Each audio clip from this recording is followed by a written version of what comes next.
আসসালামু আলাইকুম। কিতা করেন সবাই বালা নিয়ে? আশা করি সবাই ভালো আছেন। আমিও ভালো আছি আলহামদুলিল্লাহ। আজকে আপনারা লেগে আরেকটা মজাদার রান্নার ভিডিও লই আইলাম। এটা আমার অনেক আগের করা, অবশ্যই আপনারা উড়িটা দিকে বুঝতে পারতেছেন, কিন্তু আমার এটা ভিডিওটা ছাড়া হয়েছিল না, আজকে গ্যালারির মধ্যে পাইলাম, তো ভাবলাম আপনার সাথে শেয়ার করি, তাই আজকে শেয়ার করতেছি। রাঁধছিলাম কইয়া মাছ দিয়া উড়ি দিয়া। তে প্রথমে এটা মাখাই রাঁধছিলাম, তে প্রথমে লই লইলাম কইয়া মাছ, পরে সিদ্ধ করা উড়ি, দিলাইলাম রসুন বাটা, দিলাইলাম পেঁয়াজ বাটা, মরিচ আর হলুদ বাটা। এরপরে দিলাইলাম বাখরের গুঁড়া বা শুদ্ধ ভাষায় যেটা দইনা গুঁড়া হয়।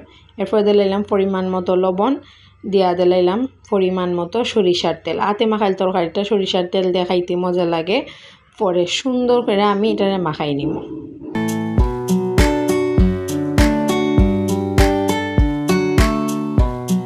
এরপর সুন্দর করে মাখানির পরে পরিমাণ মতো জুলের লাগে দিলাইমু পানি।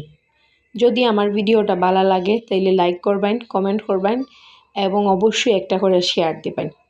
এখন আমি চুলার মধ্যে দিলাইমু জাল হওয়ার লাগি, ডাকনা দিয়ে গইরা দিমু। কিছুক্ষণ জাল হওয়ার পরে দেখুন আমার তরকারি কালারটা কত সুন্দর আইছে। পরে আমি আরও জাল হইতে দিমু, পানিটা যাতে জুলটা যাতে তাড়াতাড়ি টানে।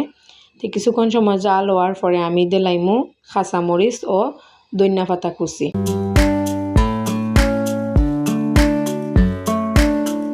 এরপরে আমি হালকা নাড়াচাড়া দিয়া আমি আবার একটু ডাইকা দিয়া আরও কিছুক্ষণ সময় জাল দিমু, যাতে তরকারির জুলটা শুকায় যায়, কারণ এটা তাঁতে মাখাইলে একটু মাখা মাখা হইব তরকারিটা। দেখুন কত সুন্দর হয়েছে, খাইতেও খুব টেস্ট আছে।